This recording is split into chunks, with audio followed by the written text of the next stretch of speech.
चंपा रुक, सुन रही है? कुछ अजीब सी आवाज आई। हाँ जी, मुझे भी लगा जैसे कोई बुरी तरह कर रहा हो। कहीं कोई घायल तो नहीं? आवाज तो दर्दनाक है। कहीं कोई जंगली जानवर तो नहीं, या किसी बेचारे का शिकार तो नहीं हो गया इस घने जंगल के किनारे? बचाओ, कोई है? मेरी मदद करो। ये तो इंसानी आवाज लग रही है। चलिए देखते हैं, कोई मुसीबत में है।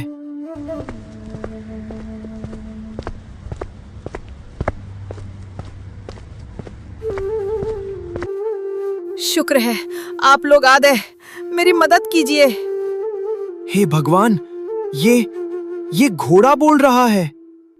चंपा भाग, ये कोई मायावी राक्षस है या कोई भूत? डरो मत, मुझ पर विश्वास करो। मैं कोई राक्षस या दैत्य नहीं हूँ। मैं बस एक मुसाफिर हूँ जो अपना रास्ता भटक गया है। तुम्हारी ये दुनिया मेरे लिए बिल्कुल अनजान है। मैं बहुत बीमार हूँ, मुझ में चलने की भी शक्ति नहीं बची। जगदीश जी, देखिए तो इसकी आंखें, इनमें कितना दर्द है। कोई राक्षस इतनी बेबसी से नहीं देख सकता। कृपया मुझे अपने घर ले चलो। मुझे बस थोड़ा भोजन और सिर छिपाने की जगह चाहिए। मैं तुम्हें कोई नुकसान नहीं पहुंचाऊंगा। ठीक है, घबराओ मत, तुम हमारे साथ चलो। जब तक तुम्हारा मन करे हमारे घर रहना, और जिस दिन तुम्हारा मन भर जाए या तुम ठीक हो जाओ, खुशी खुशी अपने घर लौट जाना। चंपा सही कह रही है। अगर तुम मुसीबत में हो तो हम तुम्हें ऐसे मरता हुआ नहीं छोड़ सकते। आओ, मेरा सहारा लो।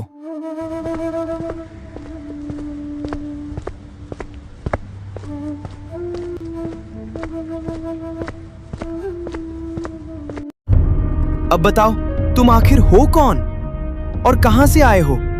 मैंने आज तक अपनी पूरी जिंदगी में किसी जानवर को इंसानों की तरह बात करते नहीं सुना। मैं इस लोक का नहीं हूँ जगदीश। मैं एक दूसरे लोक से आया हूँ जहाँ सब कुछ ऐसा ही अद्भुत है। मैं बस सैर करने निकला था, लेकिन इस दुनिया की आबो हवा और रास्तों ने मुझे उलझा दिया। यहाँ की बीमारियां मेरे शरीर को झेलने की आदत नहीं है। दूसरे लोक से? ये तो सुनकर ही दिमाग चकरा रहा है। पर खैर, अब हम सब बहुत थके हुए हैं। तुम अब सुरक्षित हो। हाँ, अभी तुम आराम करो। शरीर को आराम मिलेगा तो कल तक बेहतर महसूस करोगे। ठीक है, अब आराम करते हैं। बाकी की बातें कल सुबह करेंगे। शुभ रात्रि। आप दोनों का बहुत आभार। शुभ रात्रि।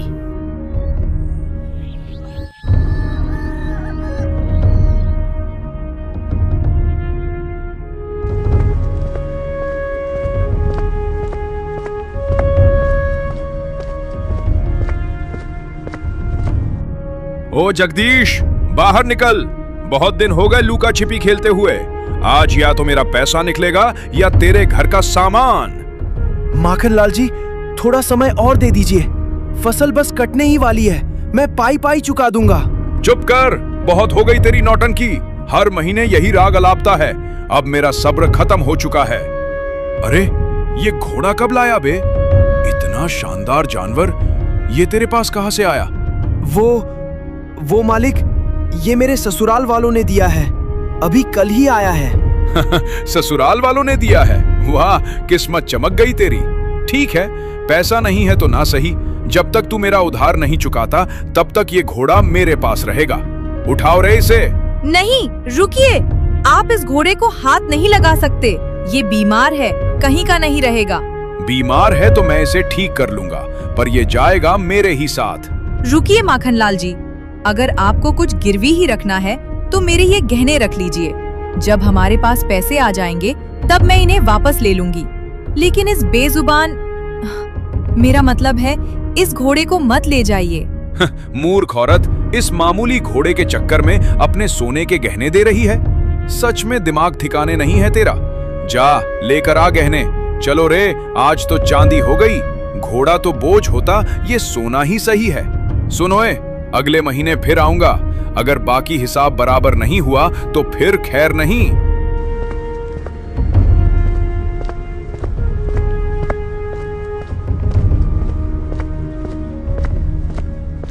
चंपा, ये क्या किया तूने?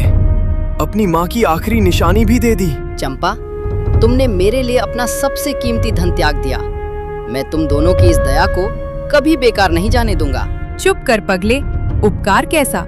जब से तू हमारे घर आया है मुझे ऐसा लग रहा है जैसे मुझे मेरा खोया हुआ बेटा मिल गया हो। तू मेरे लिए सिर्फ एक घोड़ा नहीं, अब मेरे बेटे के समान है। और एक माँ के लिए उसके बच्चे की सलामती के आगे ये सोना चांदी तो क्या, पूरी दुनिया की दौलत फीकी है। चंपा माँ, आपने मुझे बेटा कहकर जो दर्जा दिया है उसका एहसान मैं अपनी आखिरी सांस तक नहीं भूलूंगा। मेरे लोक में वचनों की बड़ी कीमत होती है। आज से आपकी रक्षा और आपकी खुशहाली मेरी जिम्मेदारी है। बात तो सही है चंपा, लेकिन माखनलाल अगले महीने फिर आएगा। अगर हमने उधार नहीं चुकाया तो वो हमें घर से निकाल देगा। घबराइए मत जी, भगवान ने साथ दिया है तो आगे भी रास्ता निकलेगा। चलो बेटा, अब बातें बहुत हो गईं। अब खेत चलने का समय हो गया है। अगर हम सब मिलकर मेहनत करेंगे और फसल अच्छी होगी, तभी तो हम माखनलाल का कर्जा उतार पाएंगे।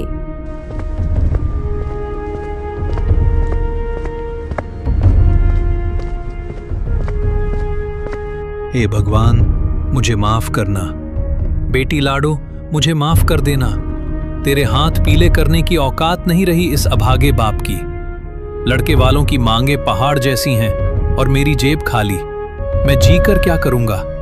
रुकिए, रुकिए काका, ये क्या अनर्थ कर रहे हैं? काका, होश में आओ, ये क्या पागलपन है? जान देने चले थे। छोड़ दो मुझे जगदीश, मर जाने दो। मरूंगा तो कम से कम इस बेइज्जती से तो बचूंगा। ऐसी क्या बात हो गई काका? आपकी बेटी लाडो की तो शादी है अगले हफ्ते। खुश होने के बजाय आप ये क्या कर रहे हैं? कैसी शादी चंपा? कल रात लड़के वाले आए थे। कहने लगे, अगर दरवाजे पर चमचमाती बड़ी गाड़ी और हाथ में 5 लाख नकद नहीं दिखे तो बारात नहीं आएगी। मैंने उनके पैर पकड़े, गिड़गिड़ाया कि गरीब की इज्जत मत उछालो, पर वो पत्थर दिल नहीं पिघले। पर काका, शादी तो पक्की हो गई थी ना? हुई थी जगदीश, पर अब वो लालच पर उतर आए हैं। गांव भर में शोर हो जाएगा कि लाडो की बारात लौट गई। वो बेचारी तो जीते जी मर जाएगी। उससे अच्छा है कि मैं ही खत्म हो जाऊं। भगवान ने मेरे नसीब में सिर्फ गरीबी लिखी है। तो क्या वाकई इस दुनिया में लोगों के लिए जान से ज्यादा वो कागज के टुकड़े जरूरी हैं? अरे बाप रे, ये घोड़ा बोला। जगदीश, ये क्या माया है? क्या मैं सच में मर गया हूं और यमराज का घोड़ा मुझसे बात कर रहा है? नहीं काका, शांत हो जाइए। आप जिंदा हैं। ये चमत्कार है। ये घोड़ा बोल सकता है। हे भगवान, बोलने वाला घोड़ा! क्या मैं पागल हो गया हूं? शांत हो जाइए काका, आप पागल नहीं हैं। मैं आपकी मदद कर सकता हूँ। काका, ये लीजिए।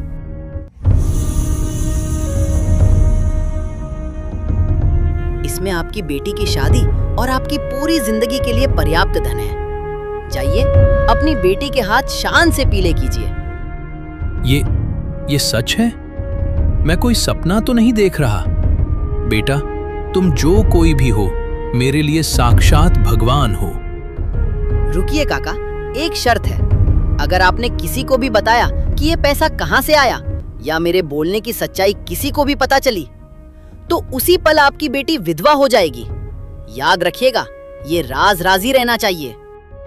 नहीं, मेरी जुबान कभी नहीं खुलेगी। मैं अपनी बेटी की खुशियों पर कभी आंच नहीं आने दूंगा। आपका ये एहसान मैं कैसे चुकाऊंगा?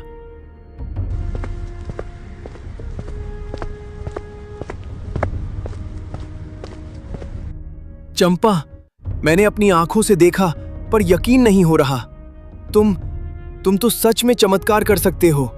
हाँ जगदीश, मैं कर सकता हूँ, पर धन से ज्यादा जरूरी इंसानियत है। अब समझ आया कि चंपा ने क्यों कहा था कि तुम हमारे बेटे जैसे हो। चलो, अब खेत नहीं, सीधा घर चलो। आज की दोपहर बहुत भारी रही है। अब खेत नहीं, घर चलो, कुछ बात करनी है।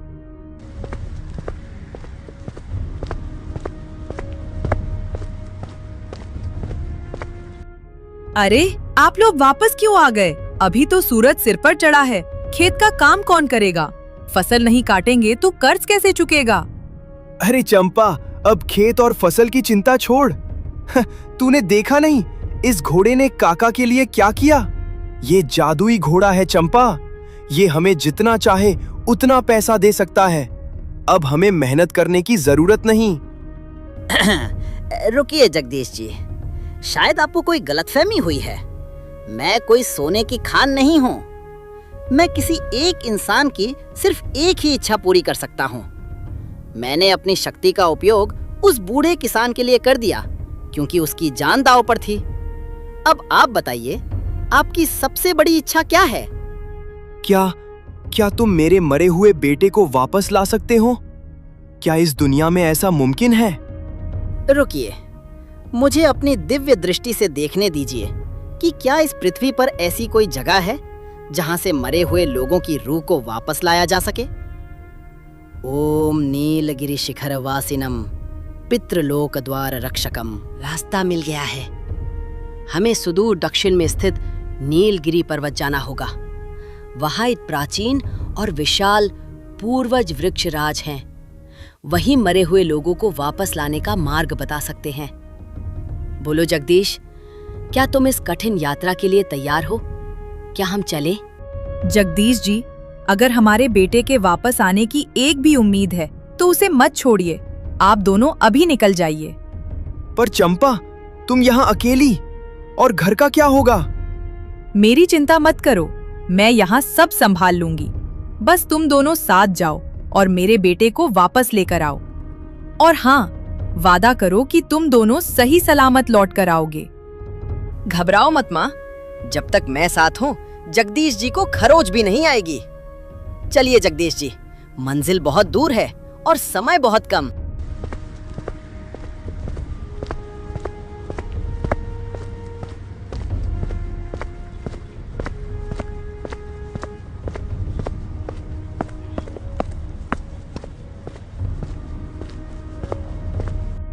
रुक जाओ भाई, अब मुझसे एक कदम भी नहीं चला जा रहा।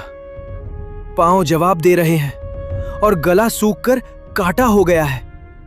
नीलगिरी अभी कितनी दूर है? जगदीश जी, हिम्मत मत हारिए, पर मुझे कुछ ठीक नहीं लग रहा।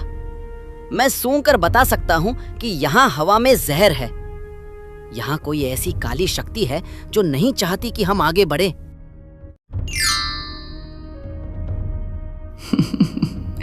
आहा, बहुत जानकार जानवर है रे तू तो। मेरी खुशबू पहचान गया। क्या लचीला और कोमल मांस होगा तेरा। और ये बूढ़ा इंसान, इसकी हड्डियां चबाने में तो बड़ा मजा आएगा। अरे बाप रे, ये क्या बला है? भाई भागो यहाँ से, ये हमें कच्चा चबा जाएगी। भागोगे कहाँ? इस जंगल की महारानी डायना की इजाजत के बिना यहाँ से परिंदा भी पर नहीं मार सकता। तू बोलता हुआ घोड़ा है, तुझे तो मैं अपने जादू के महल में सजा कर रखूंगी।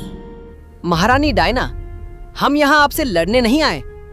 हम एक नेक काम के लिए जा रहे हैं। हमारा रास्ता छोड़ दो, इसी में आपकी भलाई है। भलाई? मेरी भलाई इंसानी मांस में है। बहुत देर से बहस कर ली, अब मरने के लिए तैयार हो जाओ। ओम वज्र चक्राय स्वाहा, दुष्ट शक्ति स्तंभनम कुरु कुरु, धर्म रक्षणाय घेरा प्रकटनम स्वाहा।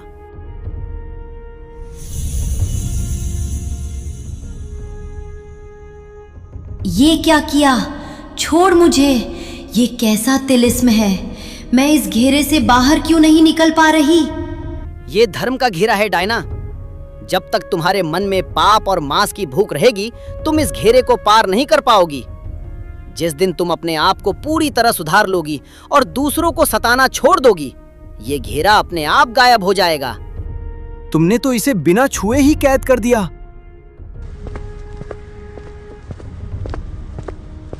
ओए, वापस आ। मुझे यहाँ अकेले मत छोड़। बचाओ।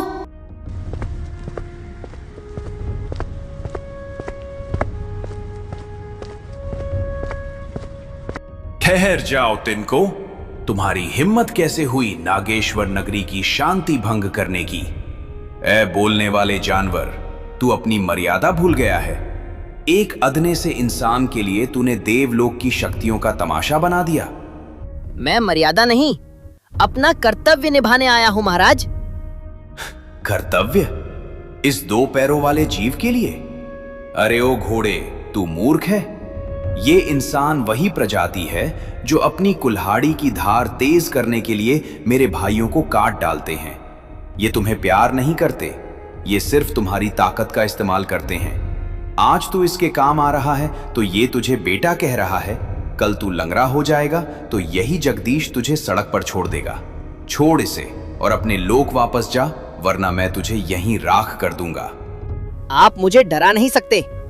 मैंने चंपा माँ की आंखों में वो ममता देखी है जो इस सृष्टि में सबसे बड़ी शक्ति है। अगर इंसान में बुराई है तो उनमें दया भी है। मैं इनके लिए राग होने को भी तैयार हूं। और तू, ए लालची इंसान, तू यहां अपने बेटे के मोह में आया है या इस घोड़े की जादुई शक्तियों का फायदा उठाने? सच बोल, अगर तू अभी इस घोड़े को यहीं छोड़ दे तो मैं तुझे दुनिया का सबसे अमीर आदमी बना दूंगा।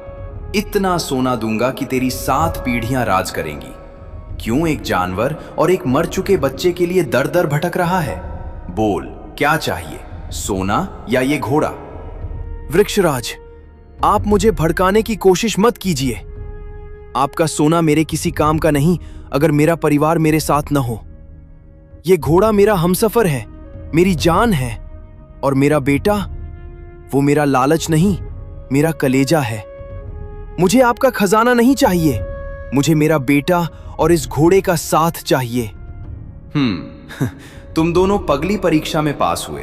तुम्हारा इरादा नेक है और तुम दोनों का जुड़ाव स्वार्थ से ऊपर है, लेकिन नागेश्वर नगरी के द्वार पार करने के लिए तुम्हें मेरी दूसरी परीक्षा, बुद्धि परीक्षा से गुजरना होगा। तुम दोनों को एक एक सवाल का जवाब देना होगा। अगर गलत दिया तो पत्थर के बन जाओगे। पहला सवाल तुझसे, वो क्या है जो रोशनी में तो तुम्हारा साथ देती है पर अंधेरा होते ही साथ छोड़ देती है? परछाई महाराज।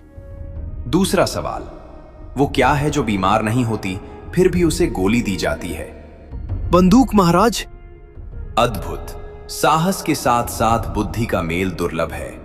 तुम दोनों ने साबित कर दिया कि तुम इस जादुई दुनिया के रहस्य जानने के हकदार हो। जाओ, वो सामने दिख रही सुनहरी गुफा ही तुम्हारी मंजिल है।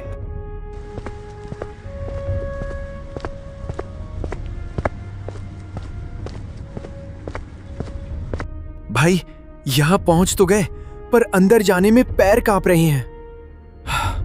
क्या सच में इस अंधेरी गुफा में मेरे बच्चे की धड़कनें वापस मिलेंगी?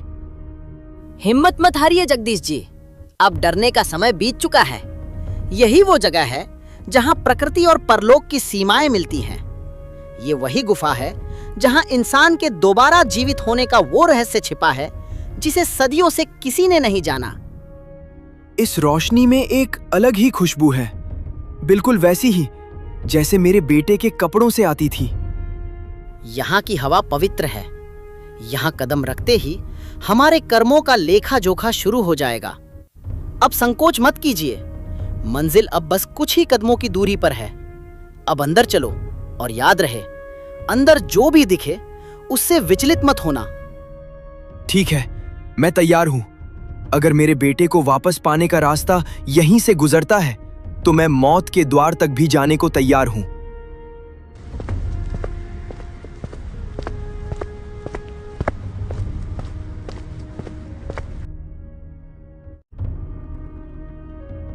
ये क्या भाई, हम इतनी दूर, इतनी मुश्किलों को पार करके यहां आए और यहां सिर्फ एक कांच का टुकड़ा है। क्या ये आईना मेरे बेटे की जान वापस लाएगा? ऐसा नहीं हो सकता। ठहरिए जगदीश जी, जल्दबाजी मत कीजिए। ये कोई मामूली कांच नहीं, ये त्रिकाल जादुई आईना है। हमारे हर प्रश्न का उत्तर इसी के पास है, लेकिन अभी ये सुप्त अवस्था में है। इसे जागृत करना पड़ेगा, तभी ये हमसे बात करेगा। कौन है जिसने मुझे युगों बाद पुकारा है? बोलो, पहले अपनी पहचान बताओ, तभी मैं तुम्हारे सवालों के जवाब दूंगा। मैं जगदीश हूं, एक साधारण किसान जो अपने मरे हुए बेटे की भीख मांगने आया है। और तू, ए दिव्य प्राणी, तू कौन है? मुझे अपना नाम और लोग तो याद नहीं, पर इतना पता है कि मैं एक माँ का बेटा हूँ, इस बाप का साथी हूँ और एक भाई की हिम्मत हूँ। अद्भुत, तुमने अपनी आत्मा की पहचान बताई है। तुम्हारी इस सच्चाई से मैं बहुत खुश हूं। पूछो जो पूछना है, आज तुम जो भी बोलोगे वही होगा। बस एक बात बता दो, मेरा बेटा वापस कैसे आएगा? मुझे क्या करना होगा? ध्यान से सुनो, यहां से उत्तर की ओर अमर कुंड है। वहां जाकर तुम्हें जीवन की भीख मांगनी होगी। अगर तुम्हारी पुकार सच्ची हुई तो कुंड तुम्हारे बेटे को वापस कर देगा। और मेरे बारे में बताओ आईने, मेरे असली मालिक कहाँ हैं? क्या वो मुझे कभी ढूंढ पाएंगे? तुम्हारे मालिक पृथ्वी लोक पर आ चुके हैं। वे व्याकुल होकर तुम्हें हर जगह ढूंढ रहे हैं। वे तुम्हें वापस अपने लोक ले जाने के लिए बढ़ रहे हैं। भाई, अब वक्त बर्बाद नहीं करना चाहिए। हमें अमर कुंड की ओर भागना होगा।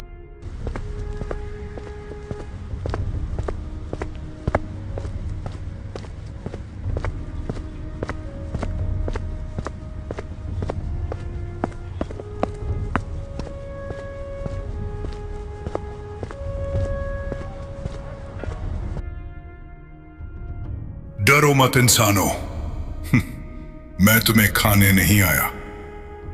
मुझे पता है तुम दोनों अमरकुंड जा रहे हो, पर वहां पहुंचने से पहले तुम्हें मुझसे गुजरना होगा। तुम कौन हो और हमारा रास्ता क्यों रोक रहे हो? मैं भी कभी तुम्हारी तरह एक इंसान था, लेकिन एक भयानक श्राप ने मुझे इस रूप में बदल दिया। आज सदियों से मैं यहां भटक रहा हूं। मैं मरना चाहता हूं, मुझे मौत चाहिए, पर आज तक कोई मुझे मार नहीं पाया। जो भी आता है उसे मैं अपनी रक्षा में मार देता हूं। क्या तुम मुझे मार दोगे? मुझे इस नर्क से आजाद कर दोगे? ये कैसा अजीब और डरावना श्राप है। कोई मरना क्यों चाहेगा? मैं इस श्राप को जानता हूँ। इसे अमर अहंकार का श्राप कहते हैं। ये उस इंसान को लगता है जिसे अपनी शक्ति पर बहुत घमंड हो जाता है। पहले ये उसे अजेय शक्ति देता है और बाद में वही शक्तियां उसे मरने नहीं देती। शरीर सड़ने लगता है पर आत्मा कैद रहती है। हाँ घोड़े, तुमने सही पहचाना। अब और सहन नहीं होता, मुझे मार दो। हट जाओ हमारे रास्ते से। मैं यहाँ जीवन की भीख मांगने आया हूँ। मैं नहीं चाहता कि मेरे हाथों किसी की जान जाए। मैं हत्यारा नहीं बनना चाहता। तुम पहले ऐसे जीव हो जिसने मुझे बोला कि मैं मर सकता हूं। अब या तो मुझे मुक्ति दो या फिर लड़ने के लिए तैयार हो जाओ। मारो या मरो। अगर तुम मुझे नहीं मारोगे तो मैं तुम्हें आगे नहीं बढ़ने दूंगा। ठीक है, अगर तुम्हारी मुक्ति का यही एक मार्ग है तो मैं तुम्हें इस कष्ट से आजाद करता हूं। ओम पूर्णमदः पूर्णमिदं देह बंधनम विमोचय स्वाहा आत्मा ज्योति स्वरूपेण पंचतत्वे विलीयताम।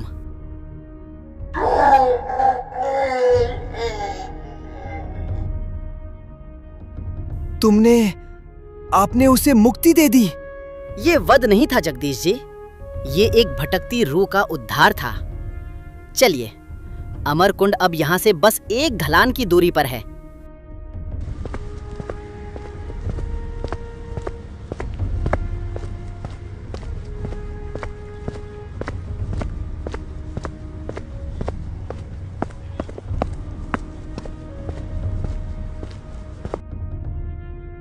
हे अमरकुंड के रक्षक, बाहर आओ। हम यहाँ एक जीवन की भीख मांगने आए हैं। अपनी उपस्थिति प्रकट करो। भाई, ये तालाब तो बहुत डरावना लग रहा है। जगदीश जी, हिम्मत मत हारना। जैसे ही रक्षक प्रकट हो, बिना डरे अपने बेटे की मांग करना। लेकिन याद रहे, वो आपसे दो बहुत ही कठिन और अजीब सवाल पूछेगा। आपकी सच्चाई ही आपके बेटे को वापस लाएगी। कौन है जो मेरी निद्रा भंग कर रहा है? एक अदना सा इंसान और एक परलोक का प्राणी? बोलो, क्या चाहिए? हे नागराज, मैं एक बेबस पिता हूं। मेरे बेटे की असमय मृत्यु हो गई है। कृपा करके उसे वापस कर दीजिए। मैं उसके बिना मर जाऊंगा। जीवन दान देना इतना आसान नहीं जगदीश। तुम्हें मेरी 2 शर्तों का उत्तर देना होगा। अगर तुम चूके तो तुम भी यहीं समा जाओगे। पहला सवाल, अगर तुम्हें अपनी माँ और पत्नी में से किसी एक को चुनना हो तो किसे चुनोगे और क्यों? महाराज, मैं मां को चुनूंगा, क्योंकि पत्नी इस जीवन का सफर तय करने के लिए मेरा आधा अंग है, लेकिन मां वो जड़ है जिसने मुझे ये जीवन दिया है। पत्नी के बिना मेरा संसार अधूरा होगा, पर मां के बिना मेरा अस्तित्व ही संभव नहीं होता। जड़ रहेगी तभी तो टहनियां पनपेंगी। उचित उत्तर। अब दूसरा सवाल, यदि तुम्हारे बेटे को जिंदा करने के लिए इस घोड़े का, जो तुम्हारा साथी है, गला काटना पड़े तो क्या तुम मंजूर होगे और क्यों? नहीं महाराज, मुझे ये मंजूर नहीं। मेरा बेटा मेरा कलेजा है, लेकिन ये घोड़ा मेरा धर्म और विश्वास है। यदि मैं एक बेगुनाह की जान लेकर अपने बेटे को वापस पालूं, तो मेरा बेटा एक ऐसे पिता की गोद में खेलेगा जो हत्यारा है। ऐसा जीवन मेरे बेटे के लिए भी श्राप होगा। मैं अपने स्वार्थ के लिए किसी की वफादारी का खून नहीं कर सकता। धन्य हो जगदीश, तुमने मोह पर धर्म की विजय पाई है। ये लो अपना बच्चा।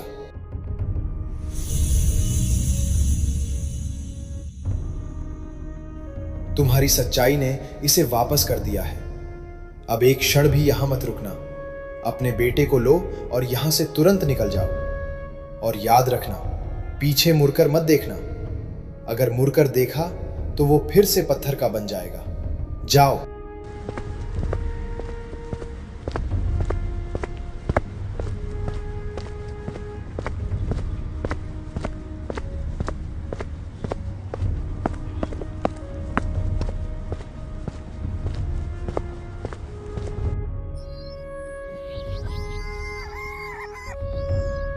मेरा बेटा, ये मेरा बच्चा है।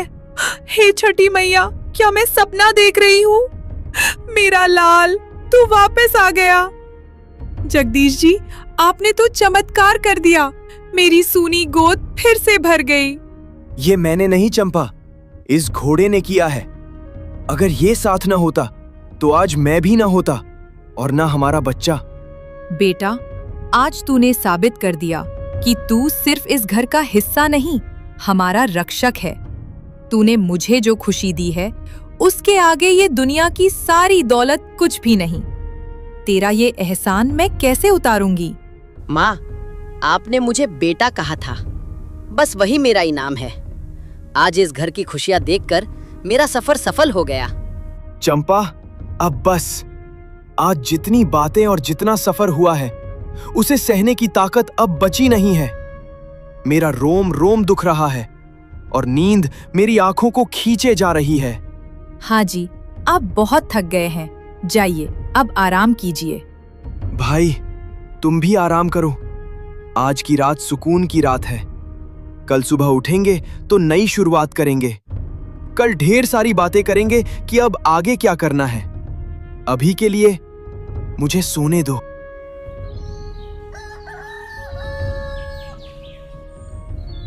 पवन वेग, बाहर निकलो। तुम्हारे वनवास का समय समाप्त हुआ। अब तुम्हें ये घर और ये लोग छोड़कर मेरे साथ वापस चलना होगा। गुरुदेव, आप आ गए। मेरा मन आपको देखकर आनंदित है, किंतु इन लोगों को छोड़ने का विचार मुझे पीड़ा दे रहा है। जगदीश और चंपा ने मुझे उस समय सहारा दिया जब मैं मृत्यु के निकट था। महाराज, विनती करती हूँ, इसे हमसे मत छीनिए। ये सिर्फ एक घोड़ा नहीं, मेरा बेटा है। इसके बिना ये घर फिर से सूना हो जाएगा। पुत्री, मोह त्यागो। ये दुनिया बहुत क्रूर है। ये स्थान इसके रहने योग्य नहीं है। अगर दुनिया को पता चला कि ये घोड़ा बोल सकता है और इसमें दिव्य शक्तियां हैं, तो लालची लोग इसका जीना मुश्किल कर देंगे। इसे सुरक्षित रहने के लिए मेरे साथ देवलोक चलना ही होगा। बेटा, तुमने कहा था कि ये सबकी एक इच्छा पूरी कर सकता है। क्या मेरी इच्छा पूरी नहीं होगी? बोलो माँ, क्या इच्छा है तुम्हारी? मेरी इच्छा यही है कि तुम हमेशा मेरे साथ रहो, मेरे बच्चे की तरह। मैं तुम्हें खोना नहीं चाहती। गुरुदेव, चंपा माँ ने अपनी सबसे कीमती चीजें मेरे लिए दांव पर लगा दी थी। आज मैं अपनी सबसे बड़ी शक्ति का त्याग करता हूँ। आप मेरी आवाज ले लीजिए, मेरी बोलने की शक्ति छीन लीजिए, पर मुझे यही रहने दीजिए। मैं एक साधारण घोड़ा बनकर इनके साथ रहूंगा, ताकि किसी को मेरी असलियत पता न चले और मैं सुरक्षित भी रहूं। मूर्ख, तू अपनी दिव्य वाणी का त्याग एक साधारण इंसान के लिए कर रहा है। तू फिर कभी बोल नहीं पाएगा, कभी अपनी व्यथा नहीं सुना पाएगा। मुझे मंजूर है महाराज। माँ की ममता के आगे स्वर्ग की बोलियां भी फीकी है। ठीक है, जैसी तुम्हारी इच्छा। मैं तुम्हारी आवाज ले जा रहा हूँ। आज से तुम एक मूक प्राणी हो। मैं जा रहा हूँ, लेकिन याद रखना, जब भी कभी भारी संकट आए और तुम मुझे पुकारोगे, मैं वापस आ जाऊंगा। अलविदा।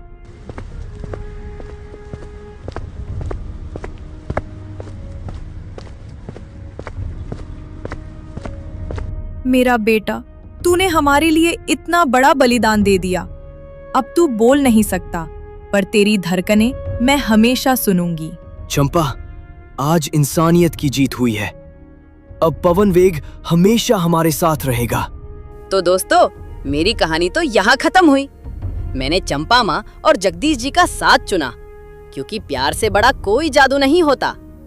पर जाने से पहले एक बात तो बताओ, आप लोग मेरी ये जादुई यात्रा दुनिया के किस कोने से देख रहे हैं? मुझे बहुत खुशी होगी ये जानकर कि मेरी कहानी कहाँ-कहाँ तक पहुँची है। जल्दी से कमेंट में अपने शहर या गांव का नाम बताओ।